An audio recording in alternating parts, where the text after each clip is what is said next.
कालाढूंगी से भाजपा विधायक बंशीधर भगत के बयान के बाद सियासी हलचल तेज हो गई है। हल्द्वानी में सांसद अजय भट्ट ने इस पर प्रतिक्रिया देते हुए कहा कि किसी भी जनप्रतिनिधि को बयान देने से पहले वाणी पर संयम रखना चाहिए। हालांकि उन्होंने यह भी स्वीकार किया कि प्रदेश में कई जगह सड़कों की खुदाई और विकास कार्य में दिक्कतें हैं।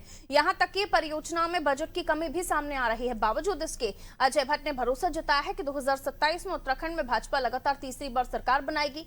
दरअसल 2 दिन पहले जला योजना की बैठक में विधायक बंशीधर भगत ने जल जीवन मिशन को लेकर नाराजगी जताते हुए कहा था कि अगर काम का यही हाल रहा तो 2027 मुश्किल होगा और सिर्फ मोदी के नाम से चुनाव नहीं जीते जा सकते। जिसके बाद अब इस बयान पर प्रतिक्रियाओं का दौर शुरू हो गया है। सबसे पहले तो ऐसी बात है कि मुझको वाणी संयम रखना चाहिए। मैं अपने से कहूँगा, कभी भी वाणी विचलित नहीं होनी चाहिए किसी भी बात के लिए। समझ रहे हैं कि दिक्कतें काफ़ी हैं और रोडें खुदी पड़ी हैं, सड़कें खुदी हुई हैं, वो हमको भी आभास है और उसमें कई लोग खोद रहे हैं, फिर उखाड़ रहे हैं, फिर पछाड़ रहे हैं। विकास में ऐसा होता है, लेकिन थोड़ा सा जो यहाँ के कॉन्ट्रैक्टर थे उनकी बड़ी गलतियाँ रही हैं। जो निश्चित टाइम था उस समय काम नहीं करे, पैसे की कमी भी आई है कहीं, और बनाते समय भी ध्यान नहीं दिया टेक्निकल लोगों ने। हम तो नॉन टेक्निकल लोग हैं, हम तो बनाओ कहेंगे, लेकिन पहले आपने ओवरहेड बना दिया होता तो दिक्कत नहीं आती। आपने पहले लाइन और रोड खोद दी, लाइन बिछ गई।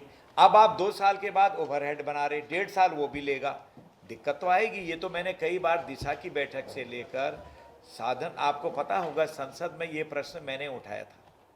अगर आप जागरूक लोग हैं, मैंने देखा होगा अगर संसद में पहला मैंने देश भर से बधाई आई कि आपने कम से कम हिम्मत कर दी। लोगों ने कहा भाई सरकार के खिलाफ हो गया। मैंने कहा नहीं, सरकार के खिलाफ नहीं है, ये पूरे क्षेत्र में जो परेशानियां हैं उसके लिए आए। उसका प्रॉफिट ये हुआ हमको कि आज हमको फिर से पैसा मिलेगा।